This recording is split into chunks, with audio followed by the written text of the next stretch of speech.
ఇదిగో ఆయన మేఘారుడై వచ్చుచున్నాడు, ప్రతి నేత్రము ఆయనను చూచును, ఆయనను పొడిచిన వారును చూచెదరు. భూజనులందరూ ఆయనను చూచి రొమ్ము కొట్టుకుందురు. అవును, ఆమేన్. నాతో చెప్పండి, సభలో ఉన్న వారందరి మాట. ఆయన మేఘారుడై వచ్చుచున్నాడు. రెండవసారి, ఆయన మేఘారుడై వచ్చుచున్నాడు. మూడోసారి మీరు చెప్పండి, ఆయన మేఘారుడై వచ్చుచున్నాడు. అవును, అవును, ఆమేన్. ఆమేన్. తలలో కొన్ని విషయాలు టూకీగా నేను తెలియచేస్తాను, జాగ్రత్తగా వినండి. నీచే నేను చదివించిన ఈ ప్రకటన గ్రంథంలో చాలా పర్యాయాలు మనం విన్నాం, అనేక ప్రవచనాలు ప్రకటనల ద్వారా కూడా మనం చూసాం. ఈ రాత్రి ఈ వచ్చిన భాగం ద్వారా ప్రత్యేకంగా దేవుడు మనతో మాట్లాడబోతున్నాడు. నాకు రిప్లై ఇస్తూ ఉండాలి, నేను ప్రశ్నలు వేస్తాను, సమాధానం చెబుతుండాలి. అవి నాకు చాలా ఇష్టమైంది. అందున సభ చాలా చదివిన వేద భాగంలో ఆయన మేఘారుడై వస్తున్నాడని రాస్తూ 3 సార్లు చెప్పాడు, చూచును చూచును చూచును. ఆయన వస్తున్నాడట, ప్రతి నేత్రం ఆయన చూస్తుందట, పొడిచిన వారు చూస్తారట, భూజనులందరూ కూడా చూస్తారట. ముందు నా వైపు చూడండి, ప్రతి ఒక్కరూ చూస్తారట. అలా చూచిన వాళ్ళలో 2 గుంపులు ఉన్నాయి. ఎవరు ఆ గుంపులు అంటే, ఆయన 2వ రాకడలో మేఘారుడై వస్తుంటే ఆ మేఘారుడై వస్తున్న దేవుని చూచి, దేవా, ఇన్ని సంవత్సరాల భక్తి జీవితం, ఉపవాసాలు, జాగారాలు, స్వార్థ సభలు మేము అనుభవించాం, మందిరానికి వెళ్ళి అనేక విషయాలు నేర్చుకున్నాం, ఇవన్నీ నీ రాకడ కొరకే. దేవా, నువ్వు వస్తున్నందుకు మాకు చాలా సంతోషంగా ఉందని ఆయన చూసి ఆనందించి గొంతులు వేసి మరణాతాన్ని పిలిచే ఒక గుంపు, అంటే సంతోషించే గుంపు. 2వ గుంపు ఉంది. ఏమిటి ఆ గుంపు అంటే, దేవా, అప్పుడే వచ్చేస్తున్నావా? ఇల్లు కట్టుకోలేదు, పెళ్లిళ్ళు చేయలేదు, ఇంకా కువైట్ వెళ్ళి వీసాలు తెచ్చు బిల్డింగ్లు కట్టుకోలేదు, అంతే వచ్చేస్తున్నావా? చాలాసార్లు వచ్చేస్తావు అనుకున్నాను, కానీ ఇంత త్వరగా వస్తావని మేము అనుకోలేదని ఆయన రాకడను చూసి రొమ్ము కొట్టుకుని ఏడ్చిన ఒక గుంపు, అంటే బాధపడిన గుంపు. ఇక్కడ 2 గుంపులు ప్రస్తావించాను. ఒకటి, ఆయన మేఘారుడై వస్తుంటే సంతోషించిన ఒక గుంపు. 2, ఆయన మేఘారుడై వస్తుంటే ఆయన చూసి రొమ్ము కొట్టుకున్న ఒక గుంపు. ఈ రాత్రి మీ అందరిని ఒక ప్రశ్న వేస్తున్నాను. దేవుని రాకడ చాలా దగ్గరగా ఉంది. ఆ రాకడలో దేవుడు మేఘారుడై వస్తున్నాడు. ఆయన వచ్చేసరికి సంఘమంతా సంతోషించే గుంపులో ఉందో, లేక ఏడ్చే గుంపులో ఉందో, రొమ్ము కొట్టుకున్న గుంపులో ఉందో, ఈ రాత్రి మీకు నేను చాలా అరటిపండు ఒలిచినట్టుగా విషయాలు మీకు నేను తెలియచేస్తాను. అలా తెలియచేసే ముందు ఆయన ఎలా వస్తున్నాడట? మేఘారుడై వస్తున్నాడు. నోరు తెలుస్తుంది, రామని చెప్పండి. ఆయన రాకడ చాలా దగ్గరగా ఉంది. మీకు అర్థం కావడానికి చాలా విషయాలు చెబుతుంది, కానీ నేనే ఆలస్యంగా వచ్చాను. నేను ఓ టిప్పర్లాడేవాడు ఒకడు నన్ను ఇబ్బంది పెట్టేశాడు. నాకు సైడ్ ఇవ్వడాడు, అన్నవరపాడు ఏదో రావులపాడు రూట్లో అది చాలా ఇబ్బంది పెట్టాడు. అయినా నేను ఉన్నతమైన స్థలానికి రావడాన్ని బట్టి ప్రభునందు ఆనందిస్తూ, ఎక్కడా బద్దగించకుండా కొన్ని విషయాలు చెబుతాను మీకు. ప్రతిరోజు భోజనం చేస్తున్నాము, ఈరోజు భోజనం చేస్తున్నాం. మీటింగ్ అయ్యాక ఈటింగ్ ఉందా? ఉందండి. దేవునికి స్తోత్రం. ఆ నిరీక్షణతో ఉండండి. ఆ నిరీక్షణతో ఉంటే చక్కని విషయాలు, ముందు ఆత్మీయ ఆహారం పెట్టి తర్వాత శరీరాహారం తిందాం. నేను చాలా చోట్ల వెళ్తుంటాను మీటింగ్స్, ముందు శరీరాహారం పెట్టేస్తున్నారు వాళ్ళు. వాళ్ళకి తిండేసి పెట్టేసి కొట్టుండటం వల్ల నోరు లేవట్లేదు, చేతులు లేవట్లేదు, కప్పన మింగిన పావులో కూర్చుంటున్నారు వాళ్ళు. కానీ ఎప్పుడైతే తిండి దూరంగా ఉందో మనందరూ చాలా హ్యాపీగా ఉంటాం. టెస్ట్ చేస్తున్నాను మీ అందరినీ. దేవుడి మనందరిని ఆశీర్వదించును గాక. చేతులు ఎత్తి గట్టిగా స్తోత్రం చెప్పండి. అదే చేతులు పైకెత్తి చప్పట్లు కొట్టండి.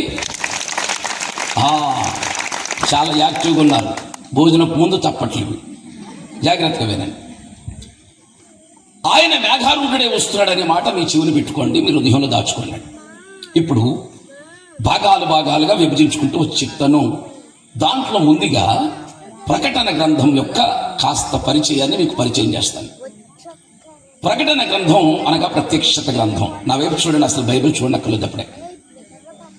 ప్రత్యక్షత గ్రంథం అయితే ఈ ప్రత్యక్ష గ్రంథాన్ని రాసిన వ్యక్తి ఎవరు? యోహాను. ప్రశ్నలు సమాధానాలు ఈ రాత్రి యోహాను. రాశారు. యోహాను యోహాన్ రాశాడు. ఏ యోహాన్ రాశాడు? పరిశుద్ధాత్మ చేత శిష్యుడైన యోహాను. మా అమ్మనిది పెద్దడా, అడ్రస్ లేకుండా మీ అడ్రస్ వెళ్ళొద్దండి. ఈ ప్రకటన గ్రంథాన్ని నేను ప్రారంభించేటప్పుడు దాని అడ్రస్ మీతో చెప్తాను నేను. ఏమిటి అడ్రస్ అంటే యోహాన్ రాశాడు. అఫ్ కోర్స్ మీరు చెప్పినట్టుగా శిష్యుడైన యోహాన్ రాశాడు. ఎవరా శిష్యుడు అనే వివరణ మీకు కాస్త ఇస్తాను, జాగ్రత్తగా వినండి. బైబిల్ గ్రంథంలో 5 యోహానులు ఉన్నారు.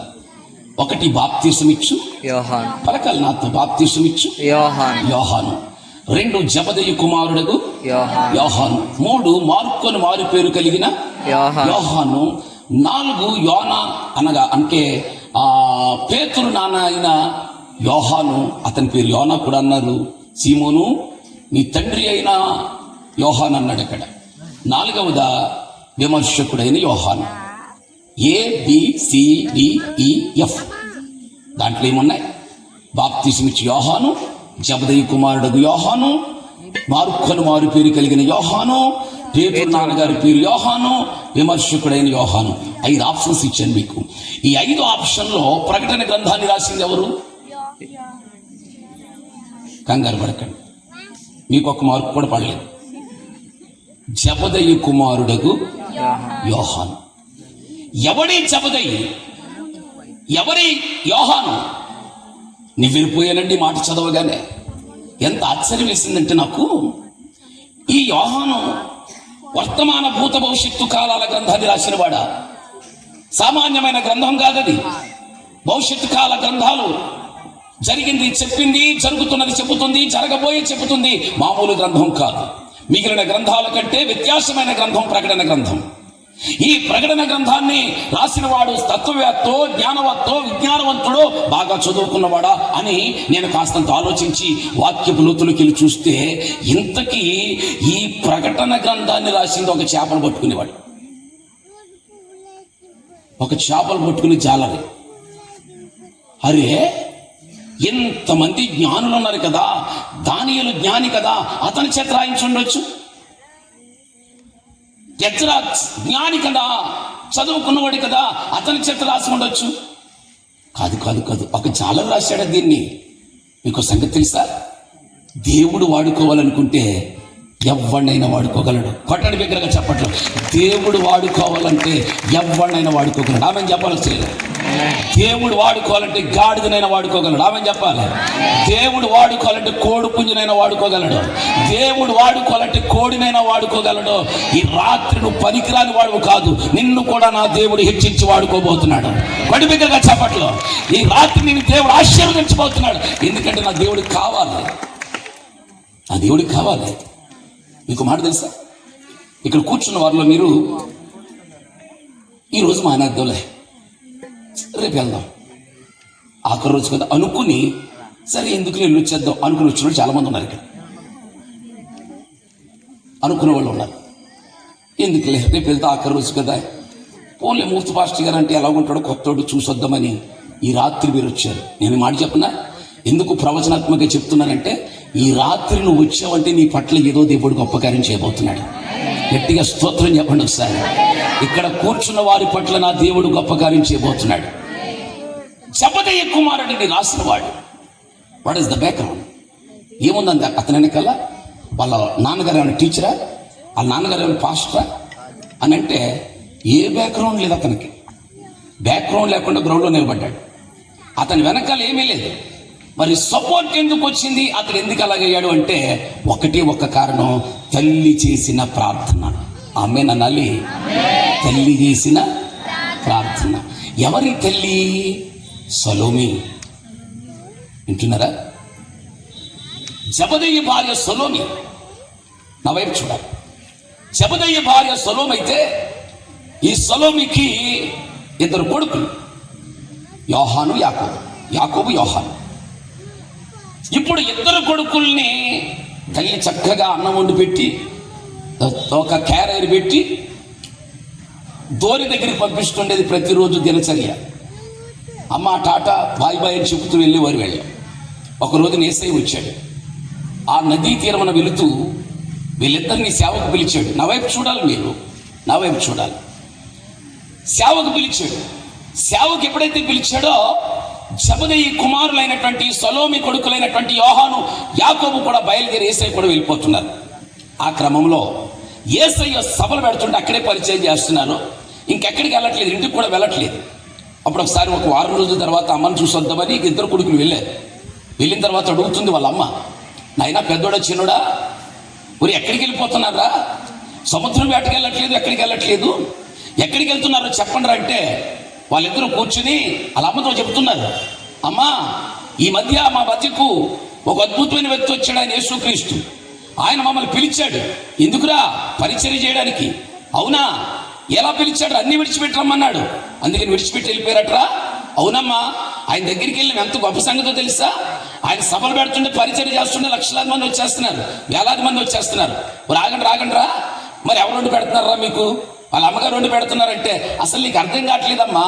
ఆయన సభలు పెడుతుంటే వేల మంది వస్తున్నారు. మన కొండ మీద పెడితే వందలాది మంది వచ్చారు, వేల మంది వచ్చారు. తర్వాత సముద్రం దగ్గర కోటాలు పెడితే వేల మంది వచ్చారు. ఇంకో సంగతి తెలుసా? అన్నం ఎక్కడ వండుతున్నావు అని అడుగుతున్నావా? ఎవరు పెడుతున్నారని అడుగుతున్నావా? ఆయన మొన్నే అరణ్యంలో 3 రోజులు కోటాలు ఎక్కాడు. ఆ 3 రోజుల కూడికలో వేల మంది వచ్చారు. ఆయన మాట్లాడుతుంటే ఆకలి లేదు, దప్పిక లేదు. అంత శక్తిమంతుడు ఆయన నోటి నుంచి వచ్చే మాట. ఆకలి వేయలేదు. 3 రోజులు వాళ్ళ అన్నం లేకుండా కూర్చుండిపోయారమ్మా. అన్నం గురించి మాట్లాడతావేటమ్మా? నేను గనక 10:30 దాకా చెప్పాను అనుకో, మీ కన్నులన్నీ కుండలతోటి తిరుగుతాయి, కుండలతోటి వెళ్ళిపోతాయి. యేసయ్య మాట్లాడుతుంటే 3 రోజులు పచ్చిక మీద కూర్చున్న వారికి ఆకలి ఇట్లేదమ్మా. అన్నం గురించి మాట్లాడతావేంటమ్మా? ఆయన దగ్గర ఉంటే ఆకలి లేదమ్మా. ఆమె చెప్పను ఒకసారి అని చెప్తాను. తర్వాత వెళుతున్నారు, వస్తున్నారు, అమ్మ దగ్గరికి వెళ్తున్నారు, యేసయ్యతో పరిచర్య చేస్తున్నారు. అలా చేస్తూ వస్తున్నప్పుడల్లా, అమ్మా ఈరోజు ఏం జరిగిందో తెలుసా? యేసయ్య ఆయన ఏం చేసాడు తెలుసా? ఒక గుడ్డువాడు వస్తే ఉమ్ము వేసి బురద చేసి కళ్ళకు రాశాడమ్మా. అతడు బాగుపడిపోయాడు. అవునా బిడ్డ? మరలా ఇంకో 4 రోజుల తర్వాత వెళ్ళిన తర్వాత, అమ్మ ఒక పక్షవాయు వస్తే పరుపెత్తుకుని వెళ్ళిపోమన్నాడమ్మా. అవునా బిడ్డ? బాగుందిరా. ఇంకో సంగతి తెలుసమ్మా, చచ్చిపోయాడమ్మా ఒక కొడుకు. వాళ్ళ డాడీ లేడు, తల్లి ఉంది.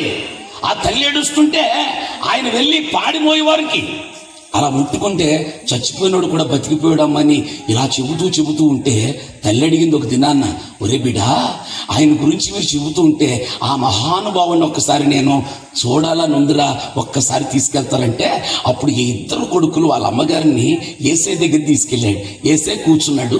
కూర్చుంటే ఎదురుగా వెళ్ళి యేసయ్యకు సలోమి నమస్కారం అండి అంది. ఎప్పుడైతే నమస్కారం అందో వెంటనే యేసయ్య అన్నాడు, సలోమి నీ కోరికేంటి అన్నాడు. ఎప్పుడైతే నీ కోరికేంటి అన్నాడో వెంటనే తన బిడ్డల గురించి ఆలోచించిన తల్లి, ఏ తల్లైనంతేగా, వెంటనే అడిగి ఆలోచిస్తూ అంటది, అయ్యా నా 2 కొడుకులు మీతో వచ్చేస్తున్నారయ్యా. తమ వలలు విడిచిపెట్టేశారు, తమ ధోనిలు విడిచిపెట్టేశారు, వేటాడుతున్న సముద్రం నుంచి దూరంగా వచ్చేసారయ్యా. నా ఇంటికి కూడా సరిగ్గా రావట్లేదు. అయితే పని చేస్తావా? నీకు సింహాసనం ఉంది కదా, పరలోకములు సింహాసనం మీద కూర్చుంటున్నప్పుడు నా 2 కొడుకుల్లో ఒకడిని కుడి పక్కను మరొకడిని ఎడమ పక్క కూర్చుండబెట్టండి అని ఆ తల్లి కోరిన కోరికే, ఆ తల్లి చేసిన ప్రార్థనే యోహానుని వర్తమాన భూత భవిష్యత్తు కాలాల గ్రంథమైన ప్రకటన గ్రంథాన్ని రాసేటంత యోగ్యంగా చేసింది. 2 చేతులు పైకెత్తి చప్పలు కొట్టండి. ఇలాంటి మాట మీరు చప్పట్లు కొట్టేటప్పుడు అకౌంట్లో డబ్బులేం కట్టవు, చెత్త కొట్టేయచ్చు, జిఎస్టీ పడదు. క్రైస్తువులు ఉద్యోగంగా ఉండాలి. నేను కారు వేసుకొస్తుంటే మెయిన్ రోడ్డు దగ్గర కనిపిస్తుంది మైకు. ఆ మైకులో వెళ్తున్నప్పుడు వాళ్ళందరూ అనుకోవాలి, అబ్బా అలా ఎంత ఆనందంగా ఉన్నారా, పెదవ బతుకు పీకల దాకా తిన్నాం కానీ శాంతి సమాధానం లేదు, అక్కడికి వెళ్తే బాగుంటుంది అనుకోవాలి. అంత హుషారు ఉండాలి మనందరం. పైగా వెంకటరామపురం చప్పట్లు గట్టుకుంటాయని విన్నాను నేను, చప్పగా ఉండవని. ఒకసారి బిగ్గరగా కొట్టండి. ఆహా, ఆ మాట అంటే ఎంత రోషం వచ్చేసింది. ఆ రోషంతో కంటిన్యూ ఉండడు 1.5 గంట. స్తోత్రం చెప్పండి ఒకసారి. ఆ కారణం చేత ఇదిగో వర్తమాన భూత భవిష్యత్ కాలాల గ్రంథం. పిల్లలు, నేను మరలా చెప్తున్నాను మీ అందరికీ సభాపూర్వకంగా, మీ పిల్లల్ని దేవుని పాదాల దగ్గర కూర్చొని పెట్టండి. ఆమె అనలేదు. మీ పిల్లల్ని దేవునితో పరిచయానికి కూర్చోబెట్టండి. ఆమె మీ పిల్లల్ని దేవునికి అప్పగించండి. ఒక అన్న పిల్లోని తీసుకెళ్లి మందిరానికి అప్పగిస్తే ఏమైపోయాడు తెలుసా? రాజుల్ని అభిషేకించి అభిషేక్తుడైపోయాడు. ఇక్కడ కూర్చుని మీ అందరిని అడుగుతాను, పురుషులు స్త్రీలు ఉన్నారు అంటే ఫ్యామిలీగా వచ్చారు నాకు తెలుసు. మీ అందరినో మాట అడుగుతాను.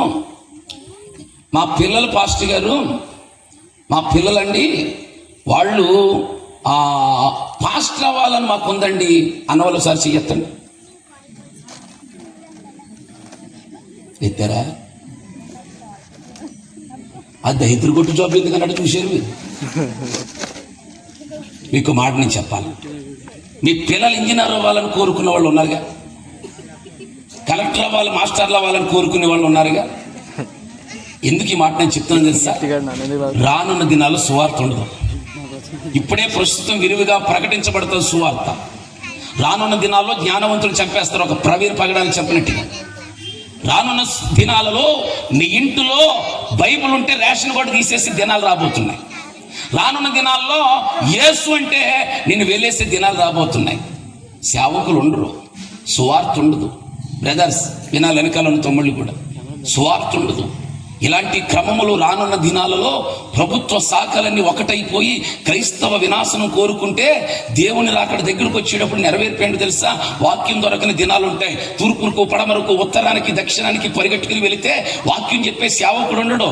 అందుకని నేను ఎందుకు ఈ మాట చెప్తున్నానంటే, నువ్వు ఎవరి దగ్గరకు వెళ్ళటం కాదు, ఈ రోజే నీ బిడ్డల్ని దేవుని సింహాసనం దగ్గర ఆయన పాదాల దగ్గర కూర్చోబెడితే నీ ఇంటిలోని ఒక సేవకుడు సిద్ధపడతాడు, క్రైస్తవ రాజ్యం స్థాపించబడతాడు. జబది తల్లండి, దాని బ్యాక్గ్రౌండ్ అంతా కూడా నా కుమారుడు సేవకుడు అవ్వాలి, నీ పాదాల దగ్గర పెడుతున్నానయ్యా, ఎడమ పక్క ఒకరిని కుడి పక్కన ఒకరిని పెట్టండి అని కోరింది కదా. ఆ కోరిక వల్లే, ఆ ప్రార్థన వల్లే ఈ యోహానును దేవుడు వర్తమాన భూత భవిష్యత్తు కాలాల గ్రంథమైన ప్రకటన గ్రంథాన్ని రాయడానికి బలమైన సాధనంగా వాడుకున్నాడు. ఆ యోహాను అంటున్నాడు, ఇదిగో ఆయన మేఘారుడై వచ్చుచున్నాడు. స్తోత్రం చెప్పాలి సార్. ఇది దానికి సంబంధించిన వివరణ. జాగ్రత్తగా వినండి. 2, యేసయ్య మొదటి రాకడ గురించి మీతో ప్రారంభిస్తాను. ఆయన తల్లి గర్భం నుంచి వచ్చాడు, కన్యమేరీ గర్భం నుంచి వచ్చాడు. వచ్చి 33.5 సంవత్సరాలు భూమి మీద ఉండి అద్భుత కార్యాలు, ఆశ్చర్యకార్యాలు, సూచక్రియలు చేసి ఆయన లేఖనాల ప్రకారం మన కొరకు పట్టబడి, నెట్టబడి, త్రొక్కబడి, కొట్టబడి, సిలువ వేయబడి, సిలువ మోసి చనిపోయి సమాధి చేయబడి, ఆయన 3వ దినమున మృత్యుంజయుడై పునరుద్ధానుడిగా లేచాడు. మాట్లాడాలి నాతో, నేను ఇష్టపడతాను. లేచాడు. అలా లేచిన ఆయన 40 దినాలు భూమి మీద ఉన్నాడు. 40 దినాల తర్వాత పరలోకానికి ఆరోహణమయ్యాడు. మాట్లాడాలి సీనియర్స్ అందరూ. 40 దినాల తర్వాత పరలోకానికి ఆరోహణమయ్యాడు. ఈ 40 దినాలు ఎందుకున్నాడు ఆయన? తనను తాను రుజువుపరుచుకోవడానికి. నేను లేస్తానన్నాను, ఎవడు నన్ను ఎత్తుకెళ్ళిపోలేదు, నేను లేచాను, నేను సజీవుని అని చెప్పడానికి 40 దినాలు మహిమ శరీరముతో ఆయన వచ్చాడు. ఆయన అలాగే అయిన తర్వాత 40 దినాలకి ఇలాంటి కూడుకుడు జరుగుతుంది. ఆయన వచ్చాడు, తన శిష్యులందరినీ పిలిచాడు. పిలిచి, శిష్యులారా, నేను పరలోకమునకు వెళ్ళవలసిన గడి ఆసనమైంది, మీరందరూ జాగ్రత్తగా ఉండండి. సర్వలోకానికి వెళ్ళి సర్వ సృష్టికి సువార్త ప్రకటించండి. అందరినీ నా శిష్యులుగా చేయండి. నమ్మిన వారందరికీ తండ్రి యొక్క, కుమారుని యొక్క, పరిశుద్ధాత్మ నామంలో బాప్తిష్యాలు ఇవ్వండి. నేను లేనని ఫీల్ అవ్వకండి, నేను వెళ్ళిపోతున్నాను, యుగ సమాప్తి వరకు నేను మీతో ఉంటాను, సదాకాలం మీతో ఉంటానని చెప్పి ఆయన మాట్లాడుతూ చూస్తున్నారా, ఆయన మాట్లాడుతూ పరలోకానికి సడన్గా ఆరోహణమైపోతున్నాడు. ఆరోహణమైపోతుంటుంటే ఇప్పుడు చుట్టుపక్కల ఉన్న వాళ్ళందరికీ కంగారు కదా. ఇప్పుడు నేను వచ్చాను, మీతో మాట్లాడుతూ ఇలాగ మైకొట్టుకుని వెళ్ళిపోతే చిత్రంగా చూడరా. అయ్య బాబాయ్ ఎంతో కష్టపడి పిలిచానని ప్రసాదరావు గారి కంగారు, ఎక్కడ కేసు అయిపోద్దని. అయ్య బాబా ఇప్పుడు నా మైకొట్టుకుని వెళ్ళిపోతున్నాడని మన సౌండ్ సిస్టమ్ వాడికి కంగారు. ఇప్పుడు నేను సడన్ గా వెళ్ళిపోతా ఉంటుంటే అందరికీ కంగారే కదా, సేమ్ అలాగే యేసయ్య పరలోకానికి వెళుతుంటే గలిలయ మనుషులందరికీ కంగారు పడి అడుగడుగడుగడుగా వెళ్ళిపోతున్నాడు, ఆ పక్క నుంచి వెళ్ళిపోతున్నాడు, కిందకు చూస్తున్నాడు అని అనుకుంటుంటే అప్పుడు వెళ్ళిపోతున్నటువంటి జనాల్ని, ఆయనను చూస్తున్నటువంటి జనాంగాలతో మాట్లాడడానికి ఇద్దరు దేవదూతలు వచ్చారు. చెల్లి చదువు అపోస్తుల కార్యముల గ్రంథం 1వ అధ్యాయం 9వ వచనం. అపోస్తుల కార్యముల గ్రంథం 1వ అధ్యాయం 9వ వచనం. ఈ మాటలు చెప్పి వారు చూచుచుండగా ఆయన ఆరోహణమాయెను. అప్పుడు వారు కన్నులకు కనపడకుండా ఒక మేఘము 11వ వచనం. గలిలయ మనుషులారా, మీరెందుకు నిలిచి ఆకాశము వైపు చూచుచున్నారు? మీ యొద్ద నుండి పరలోకమునకు చేర్చుకొనబడిన ఈ యేసే ఏ రీతిగా పరలోకమునకు వెళ్ళుట మీరు చూచితిరో ఆ రీతిగానే ఆయన తిరిగి వచ్చునని వారితో చెప్పిరి. ఈ మాట చాలా జాగ్రత్తగా పట్టుకోవాలి, అందరూ పట్టుకోవాలి. ఆకాశములో నుంచి ఆరోహణమైతున్న యేసయ్యను గలిబిలి చెందుతున్న గలిలయ మనుషులు చూస్తుంటే అప్పుడు ఇద్దరు తెల్లని వస్త్రాలు ధరించుకున్న వాళ్ళు వచ్చి అంటున్నారు, గలిలయ మనుషులారా, మీరెందుకు ఆకాశం వైపు చూచుచున్నారు అంటూ ఇలాగన్నారు, మీ యొద్ద నుంచి పరలోకమునకు కొనుపోబడిన యేసే. అక్కడ ఈ అందరూ అనాలి మీరు, ఈ యేసే ఏ రీతిగా పరలోకమునకు వెళ్ళుట మీరు చూచితురో ఆ రీతిగానే మరలా ఆయన తిరిగి వచ్చును. నాతో మాట్లాడండి, మాట అందరూ పలకండి, వెనకాల తమ్ముళ్ళు కూడా పలకండి. ఆయన ఏ రీతిగా వెళ్ళినో ఆ రీతిగానే మరలా తిరిగి వస్తున్నాడు. ఇలా చెప్పండి, దేవదూతలు చెప్పిన మాట అది. కంగారు పడకండి, ఆయన ఏ రీతిగా వెళ్ళాడో ఆ రీతిగా మరలా వస్తున్నాడు. ఇలా చెప్పండి, నా వైపు చూసి, మన భాషలో చెబుతున్నాను. ఆయన ఎలాగెళ్ళాడో అలాగే వస్తున్నాడు. అలాగండి, ఆయన ఎలా అయితే వెళ్ళారు. ఒక చిన్న ఎక్సర్సైజ్ చేస్తారు మీ ముందున్న వాళ్ళందరూ, కుర్చీలో వాళ్ళకి చిన్న ఎక్సర్సైజ్ చేసి పెట్టండి. యేసయ్య వాహనం మేఘ వాహనం. చెప్పండి, నా యేసయ్య వాహనం. మరలా చెప్తున్నాను, ఈ రాత్రి అంశం అదే, మేఘ వాహనం అనండి. నా యేసయ్య మేఘం మీద వెళ్ళాడు. అపోస్తుల కార్యాల్లో చూసినట్లుగా, ప్రకటన గ్రంథంలో చూసినట్లుగా ఆయన రెండవ రాకడలో ఏ మేఘం మీద అయితే వెళ్ళాడో అదే మేఘం మీద వస్తున్నాడు. ఈ రాత్రి మన దేవుని వాహనం పేరు మేఘ వాహనం. అందరూ అనాలి, మీరు అందరూ మేఘ వాహనం. గట్టిగా స్తోత్రం చెప్పాలి ఒకసారి.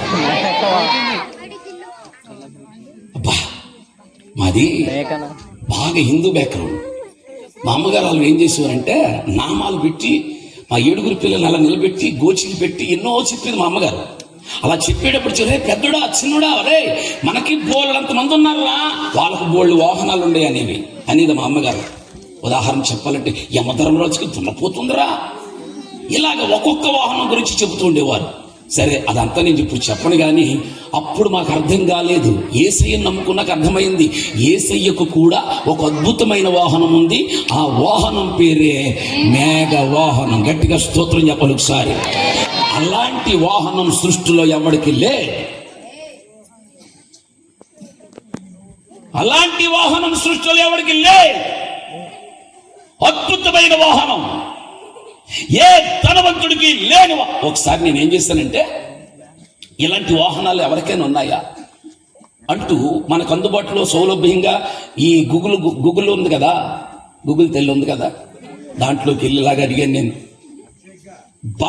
బాగా ధనవంతులు, రిచెస్ట్ పర్సన్, టాప్ 10లో ఉన్న బాగా ధనవంతులు ఎవరని కొట్టాను. 10 మంది పేర్లు వచ్చినాయి. అలా అందరి పేర్లు ఇంగ్లీష్లో ఉన్నాయి, మనకు తిరగదు, మీతో చెప్పను, అది పక్కన పెట్టండి. ఇప్పుడు నేను మరలా అన్నాను, వాళ్ళ వాడే కారు ఏంటి, వాహనం ఏంటి, వాహనం ఖరీదు ఎంత అని అడిగాను నేను. అడిగితే వాహనం పేరు కూడా తీసుకొచ్చింది గూగుల్ తల్లి, ఖరీదు కూడా తీసుకొచ్చింది. వాహనం పేరు గుర్తుపెట్టుకున్నాను తప్ప ఖరీదు నేను గుర్తుపెట్టలేకపోయాను. ఏమిటా వాహనం అంటే మీరు కూడా చెప్పండి. Rolls Royce boat tail. నోరు ముయ్యండి ఎవరు. వాహనం పేరు రోల్స్ రాయిస్ బోట్ టైల్. దాని ఖరీదు అంటే చెప్తాను వినండి, గుడ్ల మీద చేసుకోండి. 2,32,65,08,999 రూపాయలు. చెప్పండి, వచ్చినాయి. ఏదైనా నేను ఎత్తున గుంపులో నాకే గుర్తులేదు, ట్యాబ్లో రాసుకొని వచ్చాను నేను. మళ్ళా చెప్తున్నాను, 2,032,65,899 రూపాయలు అనబడిన రోల్స్ రాయల్స్ బోటల్ అనబడిన రిచెస్ట్ కారు భూమి మీద ఉంటే మరలా కొట్టాను. అది ఎక్కడ దాకా వెళ్తాదంటే అది ఇచ్చిన సమాధానం ఏంటి తెలుసా? పెట్రోల్ ఎక్కడ దాకా ఉంటే. అది మనం చెప్పాలా? ఇక్కడ నేను మాట చెప్పనా, ఆ రోల్స్ రాయల్స్ బోటల్ అనబడిన ఈ ఖరీదైన కారు ఇంధనం ఎంత దూరం వస్తే అంత దూరం వెళ్తాదేమో గాని నా యేసయ్య వాడే మేఘవాహనానికి ఏ ఇంధనం అక్కర్లేదు. ఆ వాహనం పరలోకం దాకా వెళ్ళగలదు, పరలోకం నుంచి భూమి మీద దాకా రాగలదు. మేఘవాహనం. ఇంకా గట్టిగా కొట్టాలి మీరు, చెప్పండి ఈ వాహనం మేఘవాహనం. ఇప్పుడు ప్రశ్నలు సమాధానాలతో నేను వాక్యాన్ని ప్రారంభిస్తాను. మీరు నాతో మాట్లాడాలి, ప్రశ్నలు వేస్తాను. పిల్లలు మీరు సమాధానం చెప్పాలి. యేసయ్య వాహనం ఏంటన్నాను? మేఘవాహనం. ఆయన ఏ రీతిగా వెళ్ళాడో అంటే మేఘం మీద ఆయన మరలా వస్తాడు. ఎందుకు వస్తాడు? ప్రశ్న చెప్పాలి. పోలవరం ప్రాజెక్ట్ కట్టడానిక? కాదు కదా. ఓ పని చేద్దాం, బాగా అర్థం అవడానికి ఈ మాట అంటాను. మనం ఎలాగో మాటలో చెప్పడం కంటే పాటలో ఇంకా అర్థం ఉంటుంది. ఇది ఇప్పుడు రాశారు మహానుభావులు. ఏమన్నా తెలుసా? మేఘాల మీద యేసు, ఆహా మేఘాల మీద యేసు పరిశుద్ధులందరినీ తీసుకుపోతాడు, పరిశుద్ధులందరినీ చెప్పండి. ఇప్పుడు ఆయన మేఘం మీద ఎందుకు వస్తున్నాడు తెలుసా? పరిశుద్ధులందరినీ. అంటే మనందరం ఏం చేయబోతున్నాం తెలుసా? మేఘవాహనం ఎక్కబోతున్నాం. స్తోత్రం చెప్పాలి ఒకసారి. ఆయన మేఘవాహనం వేసుకుని పరిశుద్ధులందరినీ తీసుకెళ్ళబోతున్నాడు ఆయన. ఓకే, మొదటి ప్రశ్న ఇది బాగా చెప్పారు మీరు. ఎందుకు వస్తున్నాడయ్యా మేఘవాహనం అంటే పరిశుద్ధులందరినీ తీసుకుని వెళ్తాడు ఆయన.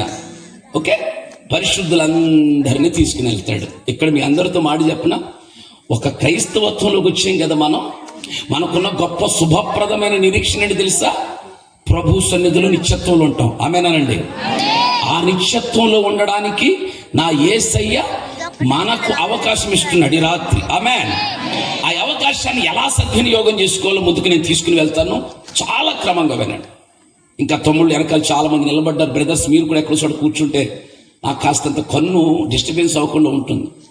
మీరు కూడా ఎక్కడో చక్కగా ఇంకా యవనస్తులు ఎవరుంటే స్టేజ్ మీద కింద కూర్చోవచ్చు.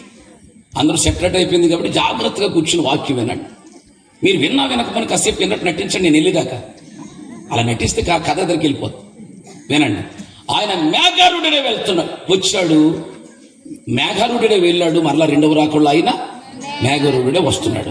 ఎందుకు వస్తున్నాడంటే పరిశుద్ధులందరినీ తీసుకుని వెళ్ళడానికి. మూడవ ప్రశ్న, వచ్చిన వాహనం ఎంతసేపు ఉంటుంది? చదువుతారా బైబిల్? మొదటి కొరింథీయులకు రాసిన పత్రిక 15:51. వచ్చిన వాహనం ఎంతసేపు? మనమందరము నిద్రించము గాని నిమిషములో ఆగు తల్లి, నిమిషములో ఒక రెప్ప. అస్సలు డైవర్ట్ అవ్వకండి. వాహనం వస్తుంది. ఎందుకు వస్తుందంటే మనందరినీ తీసుకెళ్ళడానికి వస్తుంది. ఇప్పుడు తీసుకెళ్ళడానికి వచ్చిన వాహనం ఎంతసేపు ఉంటుందంటే మీ అబ్బాయి పెళ్ళి అయ్యేదాకా ఉండదు, నువ్వు ఇల్లు కట్టుకునే దాకా ఉండదు. 1 నిమిషం ఉంటుంది. ఎంత? 1 నిమిషం ఉంటుంది. అలా చెప్పాలి, టైమింగ్ చెప్పాలి. ఎంత?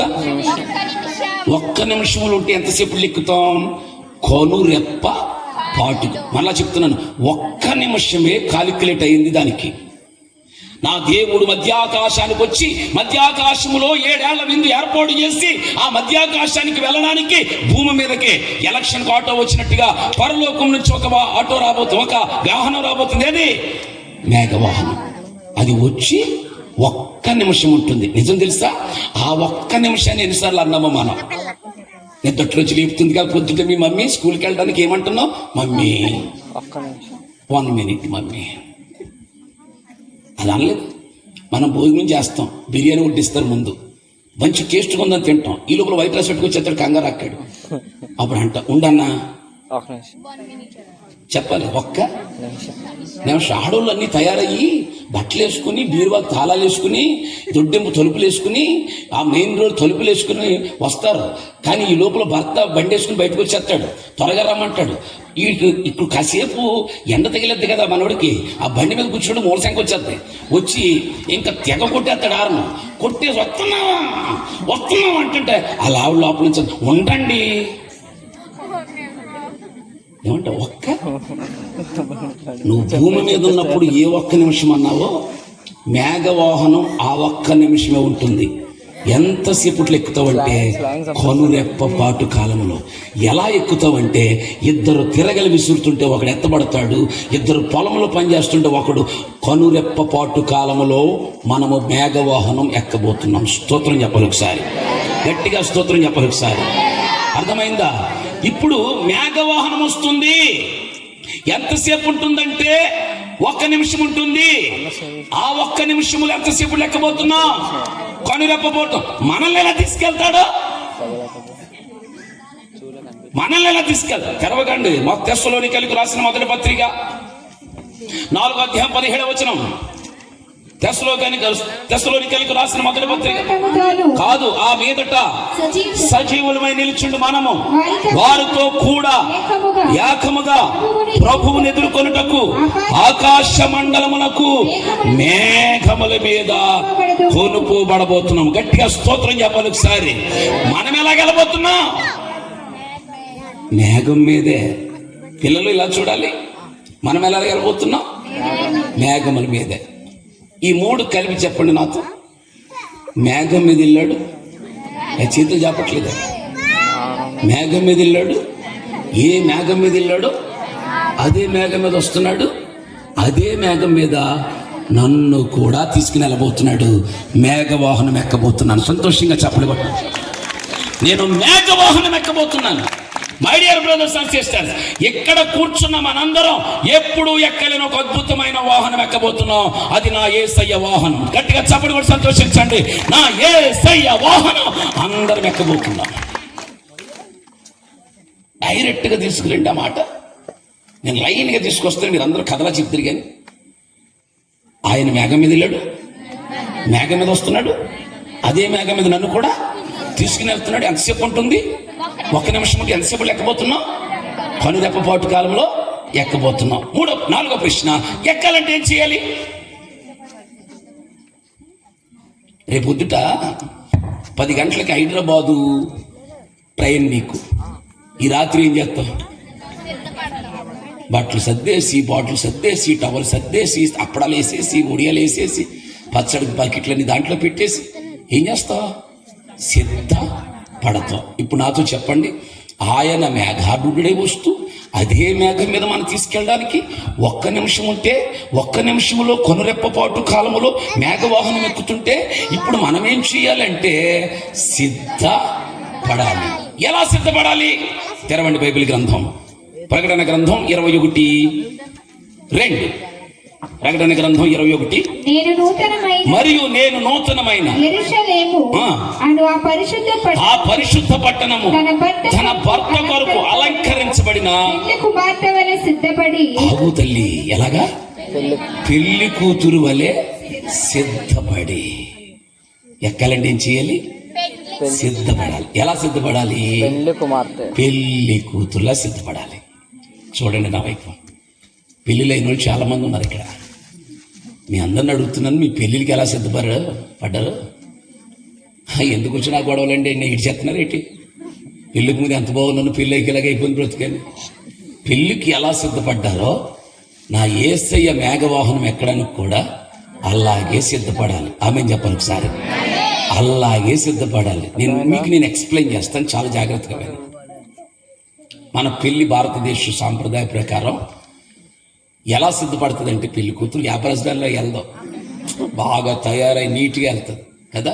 ఇప్పుడు నా వైపు చూడండి ఎలా జరుగుతుందో. పిల్లలు మీకు కూడా భవిష్యత్తులో పెళ్ళిళ్ళు అవుతాయి కాబట్టి ఇలాగే జరుగుతుంది.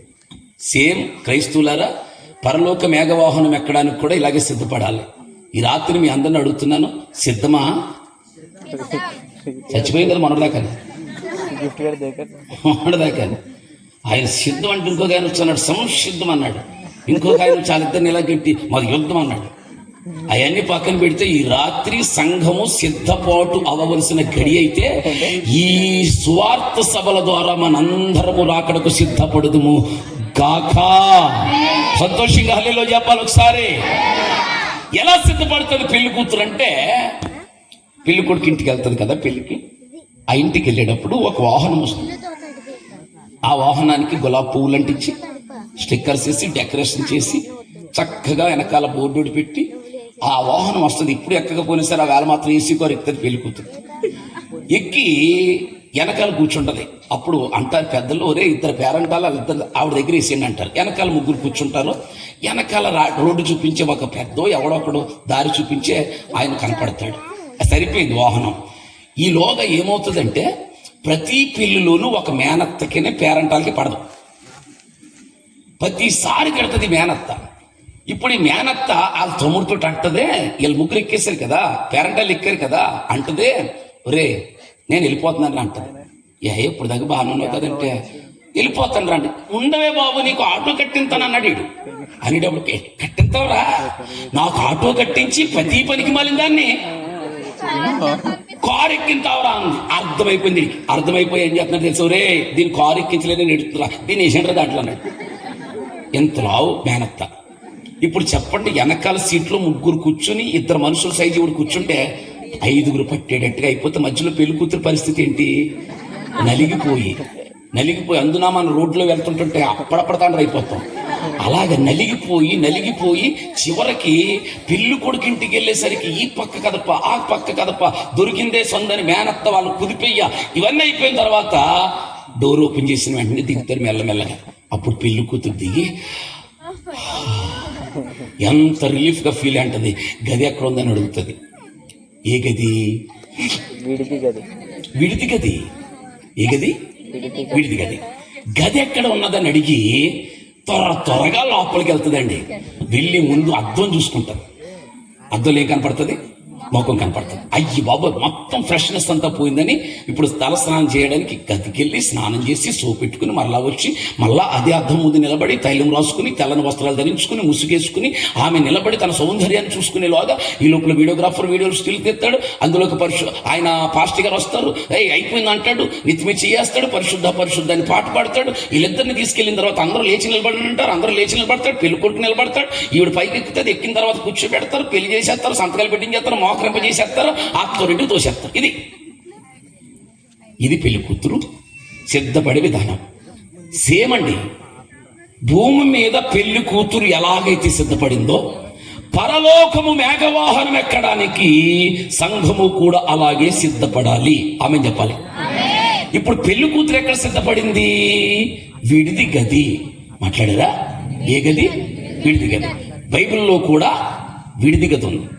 ఎక్కడుంది విడిది గది? చాలా జాగ్రత్త కనెక్ట్ అవ్వాలి. ఏం చేస్తుంది విడిది గది? ఎందుకు వచ్చింది ఈ విడిది గది కదా అనంటే, యేసయ్య తాను ఉన్న దినాలలో తన శిష్యులతో మాట అన్నాడు, పిల్లలారా పస్కా భోజనం చేస్తాను, గది సిద్ధపాటు చేయండి అన్నాడు. వాళ్ళన్నారు, అయ్యా గది సిద్ధపాటు చేయమంటున్నావు, గది ఎక్కడ ఉంటుంది అయ్యా అనంటే, అప్పుడు ఈయనన్నాడు, మీరు వెళ్ళండి ఫలానా ప్రాంతానికి వెళ్తే అక్కడ ఒక వ్యక్తి నెత్తి మీద నీళ్ల కొండ పెట్టుకుని వెళ్తాడు, అతన్ని అడగండి యేసయ్యకు పస్కా భోజనానికి గది కావాలని. అన్న ప్రకారమే శిష్యులు బయలుదేరారు. నడుచుకుంటూ వెళ్తున్నారు.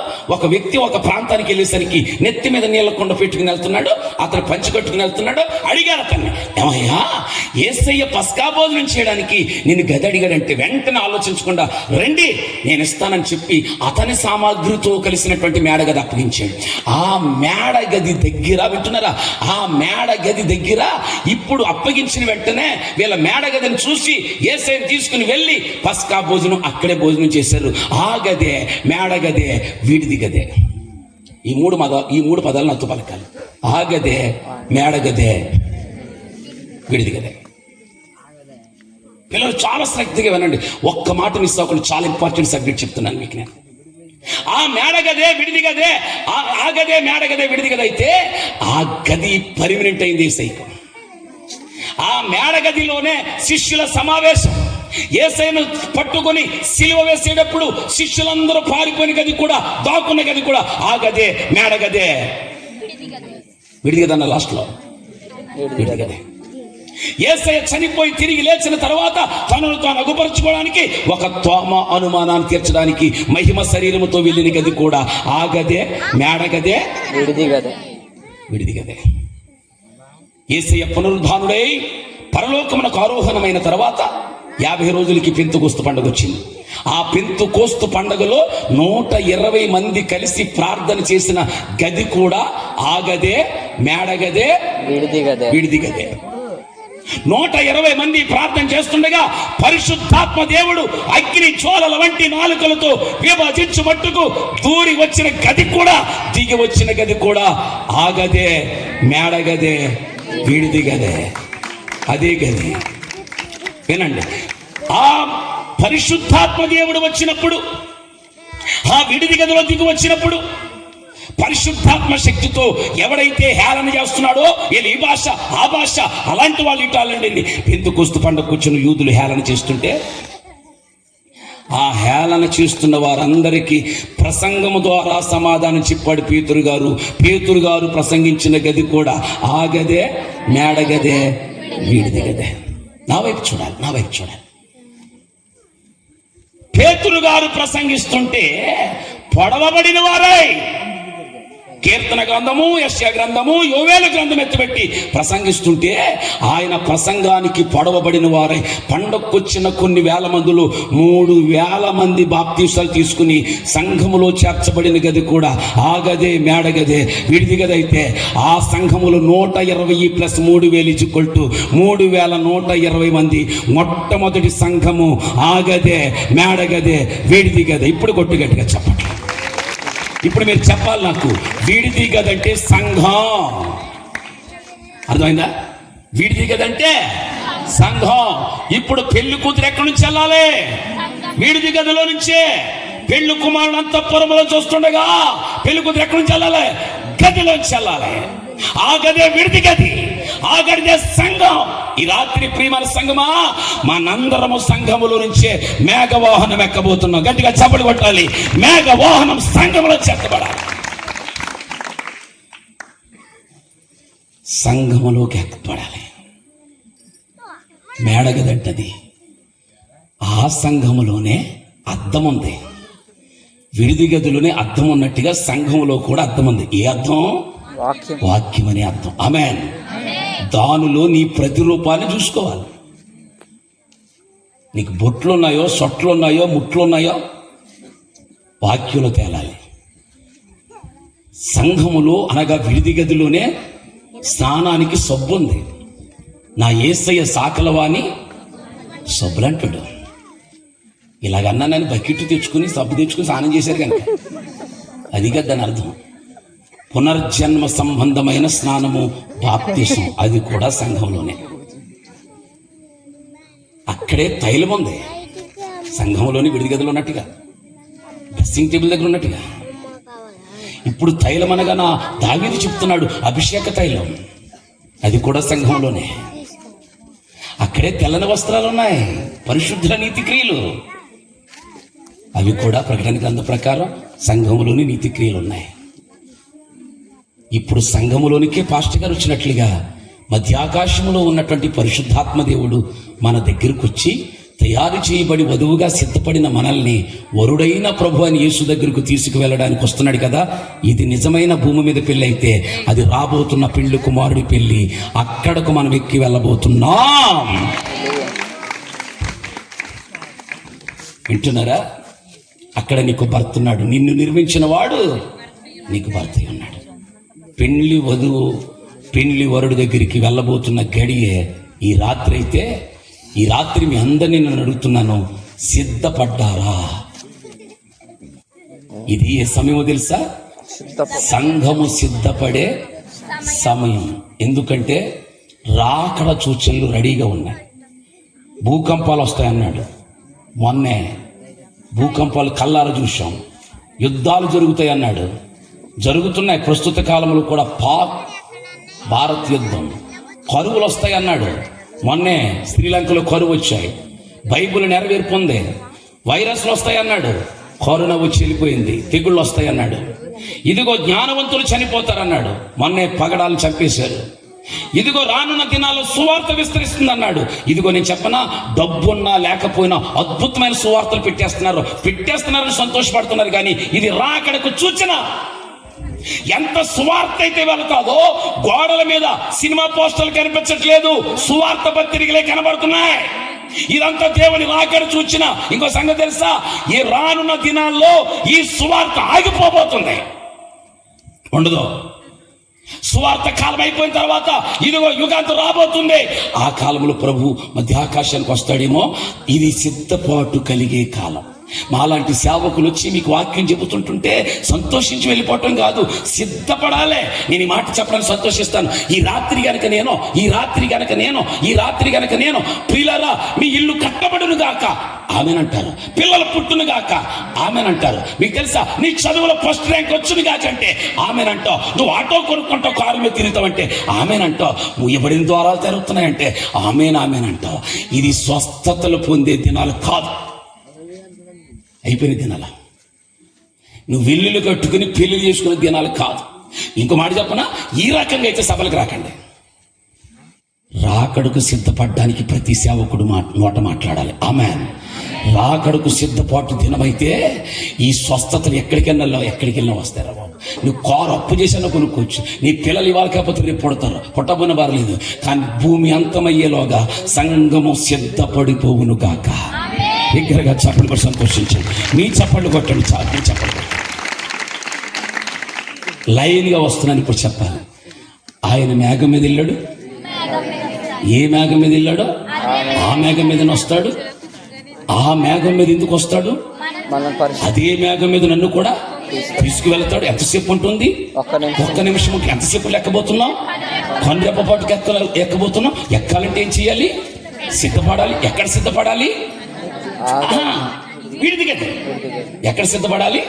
విడిది గదిలో సిద్ధపడాలి. విడిది గది అంటే ఏంటి?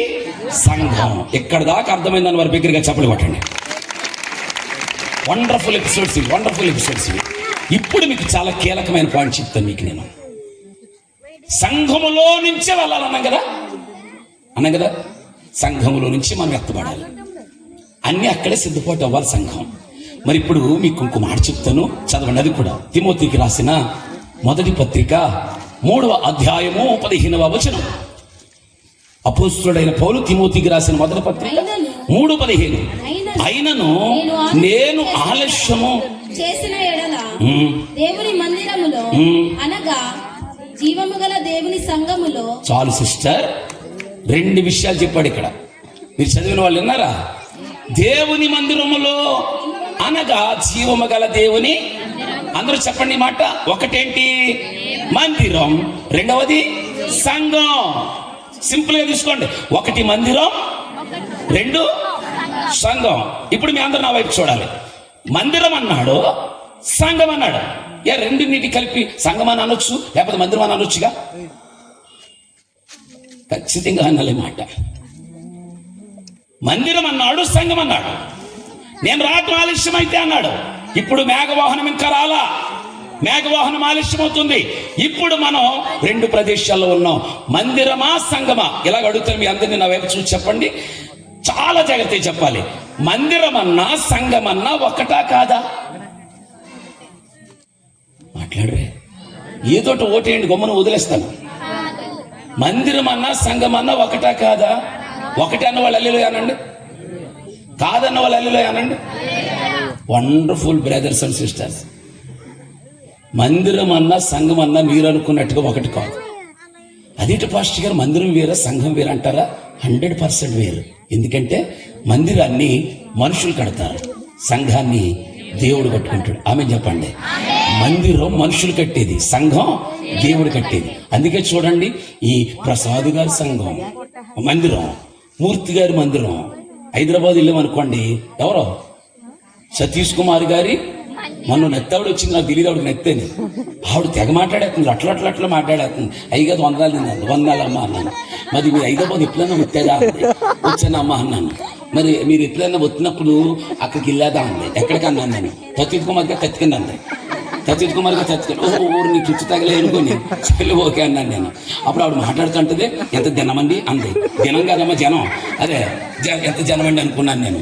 ఊళ్ళన్నీ దినాలు కదమ్మా జనాలు అంటూ అన్న తర్వాత మళ్ళీ ఇంకో మాట అనండి, పాత కదో ఎంత పొదుగో అంది. పొదుగేంట్రా బాబా చూస్తున్నాను నేను, పొడుగు పెద్ద పొడుగంట. ఆవిడ చెప్పిన భాష నాకు అర్థమైంది. అక్కడ హైదరాబాద్ వెళ్తే సతీష్ కుమార్ గారి మందిరం, ఆ మందిరం ఎవరి పేరున ఉంది? సతీష్ కుమార్ గారి మందిరం పేరున ఉంది. ఇలా నన్ను చెప్పనా, సంఘం మాత్రం ఎవ్వడ పేరున ఉండదండి, ఆ సంఘం అయిందే. స్తోత్రం చెప్పాలి. ఒకసారి ఎక్స్ప్లెయిన్ చేస్తాను, చాలా జాగ్రత్తగా వినండి. మందిరం మనుషులు కడతారు, సంఘాన్ని దేవుడు కడతాడు. క్లూస్ ఇవ్వనా మీకు? పేతురు ఈ బండ మీద నా మందిరాన్ని కాదు సంఘాన్ని కడతానన్నాడు. సంఘములకు శిరస్సు క్రీస్తే, సంఘానికి అడ్డెవరు? మందిరాన్ని కాదు. ఇప్పుడు చెప్పండి, ఆయన స్వరక్తం ఇచ్చి సంపాదించిన సంఘం, మందిరం కాదు. ఇప్పుడు మీకు బాగా అర్థమయ్యేట్టుగా చెప్తాను. మందిరం అన్నాను, సంఘం అన్నాను. ఇప్పుడు మందిరములో ఉన్నది ఎవరో, సంఘములో ఉన్నది ఎవరో? ఎక్కడి నుంచి ప్రారంభించాం? సంఘములో నుంచే ఎత్తబడాలి. సంఘములోంచి ఎత్తబడాలంటే ముందు మందిరానికి రావాలి. మందిరములోకి వచ్చిన వాడు సంఘములోనికి రావాలి. సంఘములోకి వచ్చినోడు మేఘవాహనం ఎక్కాలి. హల్లెలూయా. అర్థమైందా? ఇంకా మీకు లోతు కంటే తీసుకెళ్తాను. మందిరములో ఎవరుంటారు, సంఘములో ఎవరుంటారంటే, పిలవబడిన వారు అనేకులు మందిరములో ఉంటారు, ఏర్పరచబడిన కొందరు సంఘములో ఉంటారు. హల్లెలూయా. బాగుంది మీ రిప్లై, సప్లై అదిరిపోతుంది, చెమట కూడా పెట్టేస్తుంది. మందిరములో ఉన్నవాడు ఎవడో, సంఘములో ఉన్నవాడు ఎవడో ఈ రాత్రి తేలాలి. ఈ రాత్రి తేలాలి. మందిరములో అందరూ ఉంటారండి. మొన్న ఒక ఆవిడ నా దగ్గరికి వచ్చి, అయ్యగారు మా ఆయన తాగుతున్నాడండి, ఆయనకు 4 మంచి మాటలు చెప్పండి అన్న. నేనన్నాను, మంచి మాటలు చెప్తాను ఎక్కడికి రాను, ఇంటికి రండి అన్న. ఇప్పుడు అన్నాను, తాగినప్పుడు రండి. తాగినప్పుడు వచ్చి మంచి మాటలు చెప్పనా? ఆ మొత్తులో మంచాన్ని కట్టేసి మక్కేసేస్తాడు. నేను రాను, కావాలంటే సంఘాన్ని తీసుకురా అన్నాను, మందిరాన్ని తీసుకురా అన్నాను. ఎలాగైతే బతిమలి ఆ తాగుబోతోని మందిరం తీసుకొచ్చింది. నేను బాణాలు వేసేసి వాడిని మార్చేశానండి. వాక్యం సూటిగా మాట్లాడేసి వాడిని మార్చేశాను. ఇప్పుడు మారు మనసు పొందాడు, రూపాంతరం చెందాడు ఆ వ్యక్తి. తర్వాత ఈ విషయం ఊళ్ళో వాళ్ళు తెలిస్తే, పాస్టర్ గారండి మా ఇంట్లో పిల్లలు తిడుతున్నారండి, బూతులు మాట్లాడుతున్నారండి, వాళ్ళు కూడా 4 మాటలు చెప్పండి అన్నాను. వాళ్ళతో కూడా ఇదే చెప్పాను, తీసుకొచ్చి మందిరంలో వేసేయమన్నాను. వాళ్ళు కూడా మందిరంలో వేసేసారు. మరలా ఇంకొక ఆవిడ వచ్చి, మా చుట్టుపక్కల వ్యభిచారం జరుగుతుంది అయ్యగారు, వాళ్ళు కూడా అమ్మా ఆలోచించక్కర్లేదు, వాళ్ళు కూడా తీసుకొచ్చేసేమని. ఎక్కడ? మందిరంలో. ఈ పాయింట్ పట్టుకోవాలి మీరు. ఇప్పుడు మందిరంలో ఎవరున్నారో, తాగుబోతుడు ఉన్నాడు, తిట్టుబోతుడు ఉన్నాడు, తిరుగుబోతుడు ఉన్నారు, చుట్ట కాల్చేవాడు ఉన్నాడు, అబద్ధాలు ఆడేవాడు ఉన్నాడు, నాలిక మడతలోడు ఉన్నాడు, లింకులు గాడు ఉన్నాడు. ఎక్కడ? మందిరం. ఎక్కడ? మందిరం. మందిరంలో లింకులు గాడు ఉన్నాడు, పెత్తనం చేసేవాడు ఉన్నాడు, ప్రతి పనికి మాలిన నానా చెత్త ఎక్కడ ఉన్నారంటే మందిరములో ఉన్నారు. ఇలా చెప్పనా, ఆ మందిరములో ఉన్నవాడు వాక్యం వింటూ వింటూ వింటూ వింటూ మారు మనసు పొందుతాడు. చూసారా? వాడు వచ్చి సంఘంలో చేరతాడు. సంఘంలో ఉన్నవాడు మేఘవాహనం ఎక్కి సదాకాలం ప్రభు దగ్గరికి వెళ్ళిపోతాడు. ఈ పాయింట్ మీకు అర్థం కావాలి. ఈ పాయింట్ మీకు అర్థం కావాలి. ఇక్కడ కూడా ఇంకో క్లూ ఇస్తాను, లోతైన క్లూ ఇస్తాను మీకు. ప్రారంభంలో చెప్పాను, ఇప్పుడు పెళ్లి కుమార్తెగా సిద్ధపడాలి. పెళ్లి కూతురు ఎక్కడ సిద్ధపడింది? విడిది గదిలో. విడిది గది అంటే ఏంటి? సంఘం. సంఘానికి రావాలంటే ఎక్కడికి రావాలి? మందిరానికి రావాలి. మందిరంలో ఉన్నవాడు ఎక్కడికి రావాలి? సంఘములోనికి రావాలి. ఇప్పుడు మిమ్మల్ని అందరిని అడుగుతాను, మేము పాస్టర్ గారి వైపు చూసి, మీ ప్రసాద్ గారు మీ సేవకుడి వైపు చూసి, పాస్టర్ గారండి ఇంతకీ మేము మందిరంలో ఉన్నామా సంఘంలో ఉన్నామా చెప్పమని అడగండి. మీకు అర్థం కాదు. నేను మందిరంలో ఉన్నాను, సంఘంలో ఉన్నానా? ఇప్పుడు చెప్తాను వినండి. మందిరములో ఉన్నావో సంఘంలో ఉన్నావో తేలాలంటే ఖచ్చితంగా దేవుని కోరిక నెరవేర్చాలి. ఏంటి ఆ కోరిక? తిమోతి రాసిన మొదటి పత్రిక 2వ అధ్యాయం 4వ వచనం. తిమోతి ఆయన మనుషులందరూ రక్షణ పొంది సత్యమును గూర్చిన అనుభవ జ్ఞానము గలవారై ఉండవలెనని నిశ్చయించుచున్నాడు. Very good. ఆయనట యేసయ్య. మనుషులందరూ ఎర్రోడా, తెల్లోడా, నల్లోడా, ఉన్నోడా, లేనోడా, ఆఫ్రికా వాడా, అమెరికా వాడా, అంటార్కిటా వాడా, ఈ దేశం వాడా, ఆ దేశం వాడా కాదు. ఎవ్రీ హ్యూమన్ బీయింగ్, మనిషి అనబడిన వాళ్ళందరూ ఏం చేయాలట? రక్షణ పొందాలి. ఆమె చెప్పాలి ఒకసారి, అందరూ ఆమె చెప్పండి. రక్షణ పొంది ఏం చేయాలట? సత్యమును గురించిన అనుభవ జ్ఞానం సంపాదించాలి. ఏమిటి సత్యం? నీ వాక్యమే సత్యం, నీవే సత్యం, నీవే జీవం. ఇప్పుడు నీకు ఆ అనుభవం రావాలంటే మందిరములో ఉన్న నీవు సంఘములోనికి వచ్చి, సంఘములో ఉన్న నీవు ప్రతి మనుషుడు రక్షణ పొంది, ఆమేన్. ప్రతి మనుషుడు ఏం పొందాలి? ఇప్పుడు రక్షణ పొందాలి. నా వైపు చూడాలి. ఎవడైతే రక్షణ పొందుతాడో వాడే సంఘములో ఉంటాడో. రక్షణ పొందలేనోడు ఇక అర్థమైంది. ఇప్పుడు చెప్పండి అలా, ఇక్కడ కూర్చున్న వారిలో ఎంతమంది మందిరంలో ఉన్నారు, ఎంతమంది సంఘంలో ఉన్నారు, ఎంతమంది రక్షణ పొందారు, ఎంతమంది రక్షణ పొందలేదు? ఇలాగ అనొచ్చేమో నువ్వు. అదేంటి పాస్టర్ గారు, రక్షణ పొందకపోతే మేఘవాహనం ఎక్కలేనా? పాస్టర్ గారండి, నేను పెందలకి వెళ్ళిపోతానండి, మందిరానికి ఆరాధన చేసేస్తానండి, బలం చదివేస్తానండి, బరకాలు వేసేస్తాను సార్, ఫ్యాన్ నేనే తుడుతానండి, స్విచ్ కూడా నేనే వేస్తాను పాస్టర్ గారు, అందరికీ టీలు పెట్టాలంటే నేనే పెడతానండి, వచ్చిన వాళ్ళందరూ చక్క పెట్టాలంటే నేనేనండి, పలహారం ఉంది కదండి నేనే పంచి పెడతానండి, పాస్టర్ గారు అందరికంటే ముందు వెళ్ళిపోతానండి, ఆరాధన అద్భుతంగా చేస్తానండి, పాటలు ఎరక్కొట్టేస్తానండి, పరిశుద్ధాత్మ శక్తి కనుక వచ్చింది అనుకోండి ఈ శివరి నుంచి ఆ శివరికి భాషలు మాట్లాడుకుని వెళ్ళిపోతానండి. పాస్టర్ గారు నీకు సంగతి తెలుసా మీకు? ఇదిగో నేను మామూలు మనిషిని కాదండి, దశంభాగం ఇస్తాను, టయానికి వాక్యం చదువుతాను, ఇంతకీ నేను రక్షణ పొందలేదు ఎక్కనా అన్నావనుకో, ఎక్కువ నీ పరిచర్య మందిరానికి చేసావు, మందిరంలో పరిచర్య చేసినావు, నీకు ఒకటి అర్థం అవ్వాలి, రక్షణ పొందాలని. ఎప్పుడైతే రక్షణ పొందుతానని ఒక నిర్ణయానికి వచ్చావో అప్పుడే దేవుని మేఘవాహనం మీద నిమిషములో కనురెప్పపాటులు ఎక్కి పరలోకానికి ఆరోహణం అవుతాం. చప్పట్లు కూడా సంతోషించాను. ఈ రాత్రి మీ అందరినీ నేను అడుగుతున్న ప్రశ్న, మొట్టమొదటిసారి వచ్చింది మీ సంఘం దగ్గరికి, రక్షణ చాలా ఉచితం, రక్షణ పొంది వెళ్ళండి. మళ్ళా చెప్తున్నాను, రక్షణకు వాయిదా వేయకండి. అక్టోబర్ నెలలో నా దగ్గరకు ఒక ఆవిడ వచ్చింది, పాస్టర్ గారిని జనవరి 1కి బాప్తిస్మే ఉన్నాను. అక్టోబర్, నవంబర్, డిసెంబర్, జనవరి, సుభద్ర 4 నెలల తర్వాత బాప్తిస్మే ఉండి ఎందుకని అడిగాను నేను. ఆవిడంటది ముహూర్తం బాగుంటుందంట, రోజు అదిరిపోద్దంట, డైరీలో రాసుకోవడానికి బాగుంటుంది. ఎప్పుడు? జనవరి 1కి. నేను అన్నాను, సుభద్ర ఈ 4 నెలలు నేను బతుకుని మధ్యలో చచ్చిపోతాను అన్నాను. ఆలోచించుకున్నాను, బాప్తిస్మి చచ్చిపోన్నాను, బాప్తిస్మి చచ్చిపో, ఇలాంటి వాళ్ళందరూ నా దగ్గర ఉన్నారు ఏంటో బాబు అని అడిగాను నేను. సుభద్ర నిజం చెప్పింది, బాప్తిస్మ పొందాలనుకున్నావు అన్నాను. అందే, అయ్యగారండి పోయిన వారం వాక్యం నాతోనే మాట్లాడింది అంది. ఇప్పుడు పోయిన వారం వాక్యం ఆమెతో మాట్లాడితే ఇప్పుడు పొందాలి బాప్తిస్మం, తర్వాత పోను నెలాఖరుని పొందాలి. 4 నెలల్లో లింక్ ఎట్టుకుని ఇది పొందే మొక్కమా, పిల్లకి పిల్లయ్యక పొందేస్తానండి, ఉద్యోగం వచ్చాక పొందేస్తానండి, పాస్టర్ గారిని ఇల్లు కట్టేనే ఉంటారు, నా తడకేంటో చూపిస్తాను. అదేంటి పాస్టర్ గారు పిల్లండి, పిల్లకి పిల్లనండి, నా తడకే చూపిస్తానంటావా? రేపు నీదా, రేపు నీదా? నీకు అసలు అర్థమవుతుందా? ఇప్పుడు మీకు ఒక లాజిక్ అర్థం కావట్లేదు, ముహూర్తాలు పెట్టుకుని బతికేస్తున్నారు మీరు. మన కరోనా కాలంలో లక్షలాది మంది రక్షణ లేకుండా చనిపోతే అనాథ శవాలండి, పిల్లల మీద పడి ఆడవలేనంత దుస్థితి వచ్చేసింది. ఇదే మీకు హెచ్చరిక. రక్షణ పొందమని బ్రతిమాలడాటం కాదు, మూర్ఖులకు ఈ తరం వారికి వేరై రక్షణ పొందండి. మూర్ఖులకు ఈ తరం వారికి వేరే వాళ్ళు. నీ ముహూర్తాలు ఏమిటిరా బాబు? ఒక ఆయన వచ్చి అంటున్నాడు, పాస్టర్ గారండి బాప్తిస్మం పొందితే తాగుడు మానేలంట కదా, మానేయటరా, మంచిదే కదరా బాబు, నీళ్ళు ఎవరు బాగుపడుతుంది.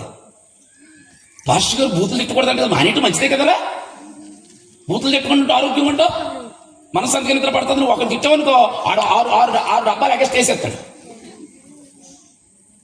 అంటే బాప్తిస్మం అనేది నువ్వు వాయిదాలు వేసుకుంటూ వచ్చి ఏదో రకంగా బతికేస్తున్నావు. మీకు లాజిక్ అర్థం కావట్లేదు. అక్టోబర్ నెలలో వచ్చి జనవరి నెలలో బాప్తీసం మీద అన్నప్పుడు నాకు ఆలోచించారు, కసిపు పడుకుని ఒక అద్భుతమైన ఆలోచన తట్టింది. మీరు హోటల్కి వెళ్తారుగా, హోటల్కి వెళ్ళిన తర్వాత టిఫిన్ తింటారుగా, బిల్లు ఎప్పుడు కడతారు? తిన్న వెంటనే బిల్లు కడతారు. ఆడుతూ చెప్పి జనవరిలో కడతాను. గుర్తుపెట్టుకోండి. పప్పు బింగేస్తాడు, గిన్నెలు తోమింగేస్తాడు. ఇప్పుడు నీకు అర్థం కావాల్సింది ఏంటంటే, తిన్న వెంటనే బిల్లు కట్టాలన్న ఇంకిత జ్ఞానం ఉన్నప్పుడు విన్న వెంటనే రక్షణ పొందాలనే జ్ఞానం నీకు ఎప్పుడైతే వస్తుందో ఆ రక్షణను బట్టే సంఘంలో చేర్చబడతావు. సంఘములోనూ ఉన్న నీవు మేఘవాహనం ఎక్కి సదాకాలం పరలోకంలో ప్రభుత్వం ఉండడానికి వెళ్ళిపోతావు. కొట్టండి బిగ్గరగా చెప్పండి. ఈ రాత్రి ఇంకో మాట మీకు బలంగా చెప్తాను. మీకు నేను 2025 సభలో అద్భుతమైన ఫ్లెక్సీలు కట్టమని దేవునితో చెప్పండి. భలే జనాలు ఆటోమే తీసుకొచ్చామని దేవునితో చెప్పండి. పాస్టర్ గారు చుట్టుపక్కల అంతా వర్షం వచ్చేసి ఏసయ్యా మా దగ్గర మాత్రం వర్షం రాలేదని చెప్పండి దేవునితో. ఇలా చెప్పండి, అద్భుతమైన లైటింగ్ పెట్టమని చెప్పండి ఆయనతోని. ఇలా చెప్పండి, గొప్ప పాస్టర్లు తీసుకొచ్చామని చెప్పండి ఆయనతోటి. నేనన్నా మంచి సౌండ్ సిస్టమ్ పెట్టాము, లైటింగ్ పెట్టాము, బోల్డ్ అంత అడవడి చేసాము. ఈ సంవత్సరం మా దగ్గర పెట్టిన సభలు ఎక్కడ జరగలేదు, అంతమంది జనం వచ్చారని చెబితే నా దేవుడికి సంతోషం ఉండకపోవచ్చేమో. కానీ ఇది చెప్పనా, నా సభల్లో ఒక్క పాపి రక్షించబడిందండి, ఒక్క ఆత్మ రక్షణ పొందిండని చెప్పండి. పరలోకంలో పండగ చేసుకుంటాడు నా దేవుడు. గట్టిగా కొట్టండి, మీ ఊరి చప్పట్లు కొట్టండి. పరలోకంలో పండగ చేసుకుంటాడు నా దేవుడు. ఆ రక్షణ ఆనందము నా దేవునికి మనము కలగ చేయదుము గాక. గట్టిగా చప్పట్లు కూడా సంతోషించండి. రక్షణ పొందిన ప్రతి వాడు సంఘములోనికి వచ్చి ప్రభు సన్నిధికి ఎత్తబడుతుము గాక.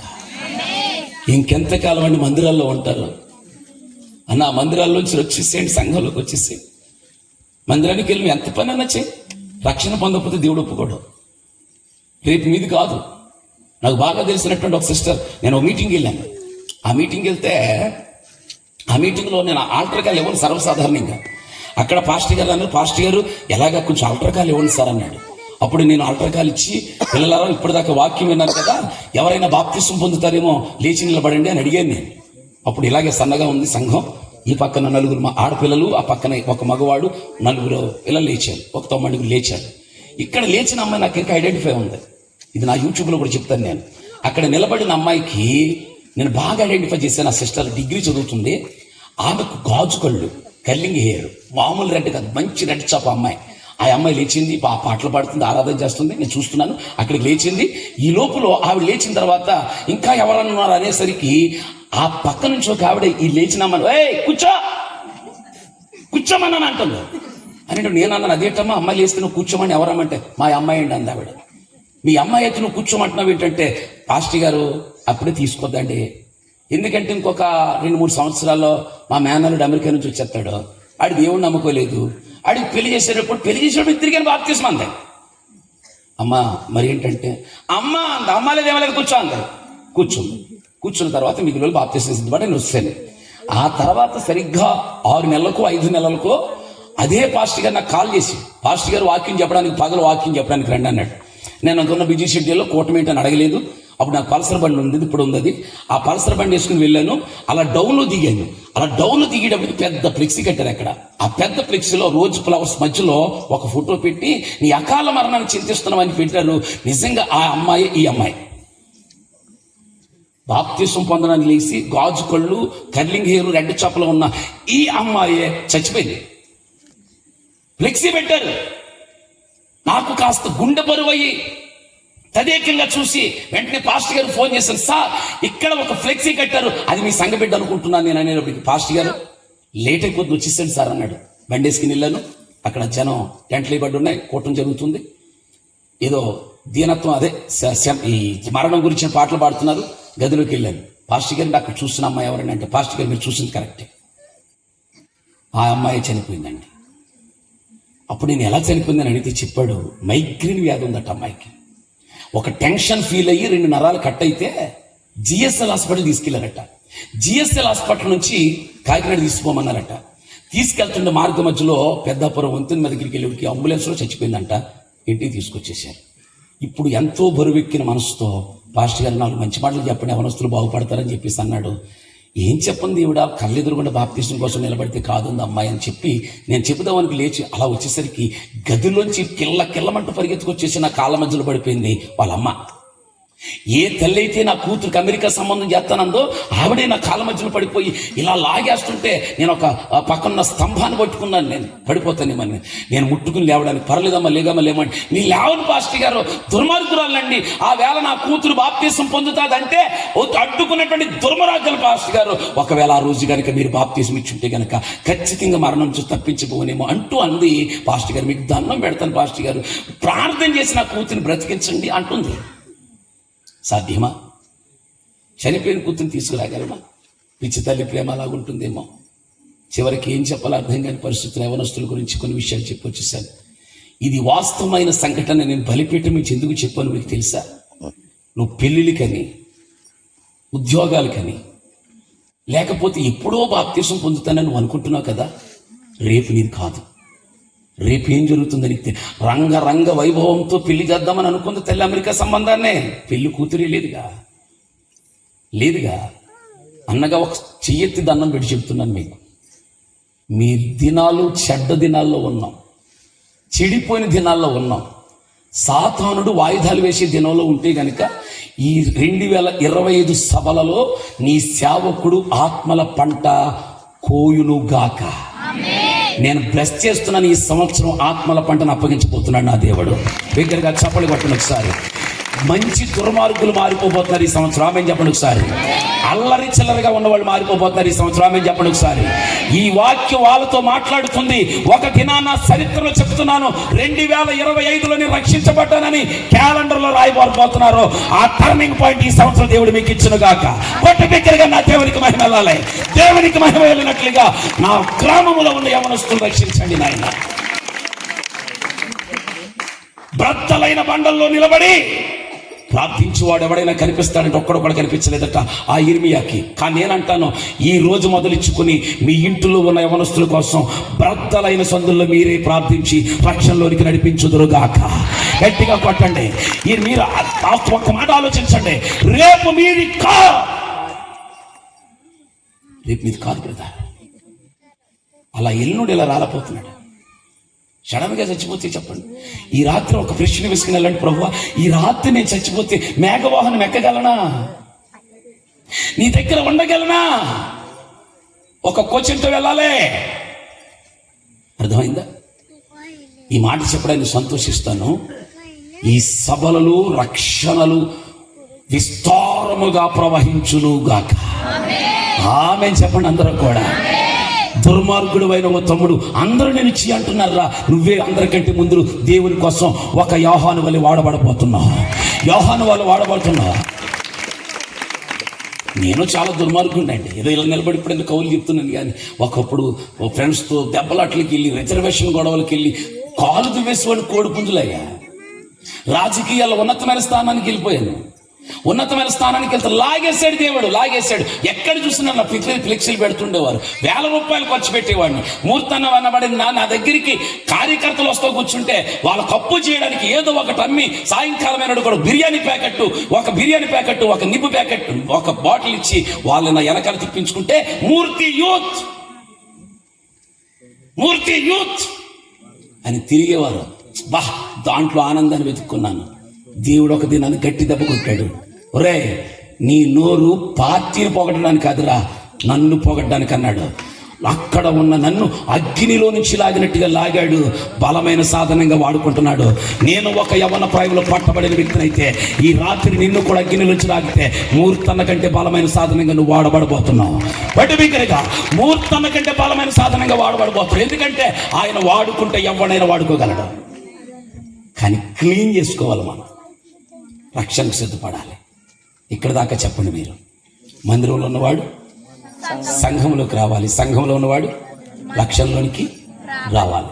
ఇప్పుడు నాకు అందరూ మొదటి నుంచి చెప్పండి. ఇంకొక లాస్ట్ పాయింట్ చెప్పి క్లోజ్ చేస్తున్నాను. మేఘం మీద వెళ్ళాడు.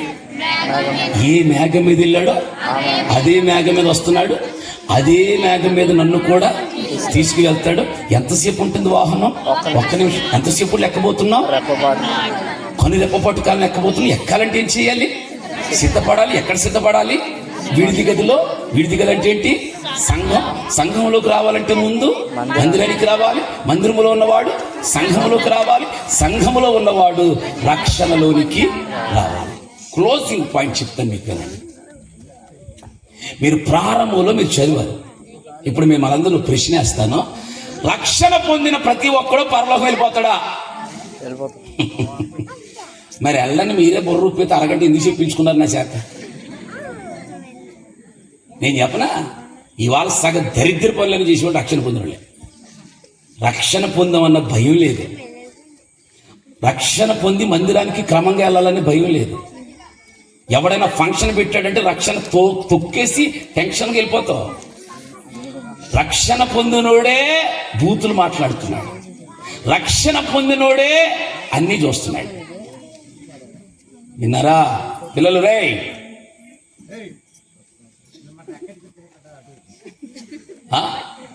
ఇప్పుడు నేను మాట అడుగుతాను. రక్షణ పొందినోడు ఏం చేయాలి అని అంటే, మీరు ప్రారంభోచనం చదివారు. ప్రారంభం 2 గుంపులు అన్నాను, దాంట్లో 3 సార్లు రాశాడు అన్నాడు. చూచి చూచి చూచి ఆయన మేఘారూఢుడే వస్తున్నాడు, ప్రతి నేత్రం ఆయన చూచును, ఆయన పొడిచిన వారు చూస్తారు, భూజనులందరూ ఆయన్నే చూస్తారని. ఎలా చూడాలి? వైపు చూస్తారని చెప్పాం కదా. ఇప్పుడు మీ అందరినీ వేస్తున్న ప్రశ్న, ఎవడు చూస్తాడు ఆయన్ని? అకార్డింగ్ ద బైబిల్ ఎవడు చూస్తాడు చెప్పాలి. ఎవడు చూస్తాడంటే, హృదయ శుద్ధి గలవారు ధన్యులు, వారు దేవునిని చూస్తారు. ఎవరు హృదయ శుద్ధి కలిగిన వారంటే, దాన్ని ఇంకా క్లియర్ గా చెప్తాడు పేతురయ్య గారు. పరిశుద్ధత లేకుండా ఎవడు ప్రభువుని చూడడు. ఇప్పుడు చెప్పండి అలా, ఇప్పుడు ప్రభువుని మనం చూడాలంటే రక్షణ పొందిన నీవు పరిశుద్ధతలోనికి రావాలి. ఆమేన్. ఈ 4 పాయింట్లు చెప్పండి. మందిరానికి రావాలి, మందిరములో ఉన్నవాడు సంఘములోకి రావాలి, సంఘములో ఉన్నవాడు రక్షణలోనికి రావాలి. అక్కడితో ఆగిపోలేదు. రక్షణలో ఉన్నవాడు పరిశుద్ధతలోనికి రావాలి. ఎవడైతే పరిశుద్ధుడిగా ఉంటాడో వాడే మేఘ వాహనమెక్కి సదాకాలము ప్రభువుతో నిత్యత్వంలో ఉండబోతున్నాము. హల్లెలూయా చెప్పాలి ఒకసారి. క్లోజ్. ఒక్కరు తిరగట్లేదు, మెడ తిప్పలేదు, కదల్లేదు, మెదల్లేదు. ఇక మాట తెలుసా, ఈ యాల విస్తారమైన వాక్య పంట కోసుకున్నారు. మీరు పంట కోసుకుని వెళ్తున్నారు. నేను లేచినప్పటి నుంచి ప్రతి నేత్రం చూస్తున్నాను. వెనకాల సిస్టర్ బ్రదర్స్ కాశీపట్టు డిస్టి వేసుకున్న కదలకుండా ఏం చెప్తాడు అన్నట్టు అలా కూర్చున్నారు కదా. ఈ రాత్రి ఖచ్చితంగా మనందరం మేఘవాహనం ఎక్కబోతున్నామండి. పరిశుద్ధత కలిగి ఉండండి, పరిశుద్ధత కలిగి ఉండండి. ఉన్నది శేష జీవితం కొద్ది కాలమే. భూమి దాని ఆశలు గతించిపోతున్నాయి. ఎంత జీవితంలోనే ఉన్నాం, ఎంత జీవితంలో పరిశుద్ధంగా జీవించండి. కొన్ని పద్ధతులు మార్చుకోండి. ఇహలోక సంబంధమైన దేవత అవిశ్వాసుల యొక్క మనోనేత్రమును గుడ్డితనం కలగజేస్తుంది. అందుకే కదా రక్షణ పొందో సెంటిమెంట్లు పోలేదు, రక్షణ పొందో ముహూర్తాలు పోలేదు, రక్షణ పొందో పిల్లలకి తాటిగా ఎంత బుట్టెట్టి మెల్లో అయ్యేస్తాం, ఏది తాయితీ వేస్తాం. మళ్ళీ రక్షణ పొందాం, పిల్లోడికి ఏదన్నా వస్తే రక్షణకి కడతాం. ఇది పరిశుద్ధత కాదు, ఇది పరిశుద్ధ. మొన్నే ఒక ఆయన పక్కన కూర్చుని అంటుండే, ఆయన పెద్ద పాస్టర్ గారు మీ గడ్డం ఇప్పుడు చూస్తాను నైస్గా ఉంటుంది అన్నాడు. థ్యాంక్స్ అండి అన్న. రోజు గీసేస్తారా అన్నాడు. అవునండి రోజు గీసేస్తానండి అన్నాను. మంగళవారం గీస్తారా అన్నాడు. బ్లేడ్ కదా అన్నాను. ఆ బ్లేడ్ తయారు చేసినాడు మంగళవారం తెగొద్దన్నాడా? అమెరికాలో లేదు మంగళవారం, మరి మనకెందుకు వచ్చేస్తుందో అంటే నీ సెంటిమెంట్లు చావాలి, సెంటిమెంట్లు చావాలి. పాస్టర్ గారండి ఇల్లు కట్టుకున్నామండి, శంకుస్థాపన అంటే కూడా తిరగదు. శంకుస్థాపన అనకూడదు, అది పునాదిరాయి అనాలి మనం క్రైస్తవులు. శంకుస్థాపన అంటే శంకరుడు స్థాపన అని అర్థం. పునాదిరాయి అనాలి, లేకపోతే మూలరాయి అనాలి. అమ్మ కట్టుకున్నారా, మూలరాయి ఏడు రమ్మంటారా? ఎప్పుడు రమ్మంటారా? అది నైట్ 12 గంటలకండి. ఇది ఎక్కడ పడవ? నైట్ 12 గంటలకంటే ఎవరి దగ్గర ఇట్టు ముహూర్తం? మా పంతులుడి దగ్గర. ఇప్పుడు ఆ ముహూర్తానికి ఎవడు రావాలి? పోనీ మేము అరగంట ఆలస్యం చేసామనుకో, ఈ లోపల అన్నీ చల్లేస్తాం అక్కడ. అప్పుడు చల్లేసిన తర్వాత వచ్చి ఏమంటావు, నేను వచ్చాక పెద్ద పోటుగాళ్ళకి మేము నూనె చేసి పట్టుకుని బైబిల్ పెట్టుకుని సంకలు పెట్టుకుని పెద్ద పరిశుద్ధంగా నిద్రమో అనుకుని వచ్చేస్తాం మేము. ఆ టైం అలారం పెట్టుకుని వచ్చే లోపల అక్కడ అన్నీ అయిపోతాయి, నవధాన్యాలు పడిపోతాయి, వీళ్ళన్నీ చల్లేస్తారు. వచ్చి అడుగుతున్నాం అనుకో, పెద్ద అద్భుతమైన నేను చెప్తా, మా ఆయిందే నాది కొంప మాత్రం ఇదే. అందుకు కదా మా ఇల్లులు అలా నాశనం అయిపోతుంటా. మారాలా, ఇవన్నీ మారాలా. ఇవన్నీ మారకపోతే తాళ్ళు దేవుడు కట్టాడా విప్పాడా? కట్టి ఉన్న గాడిదని విప్పు రమ్మన్నాడా, కట్టేసి రమ్మన్నాడా?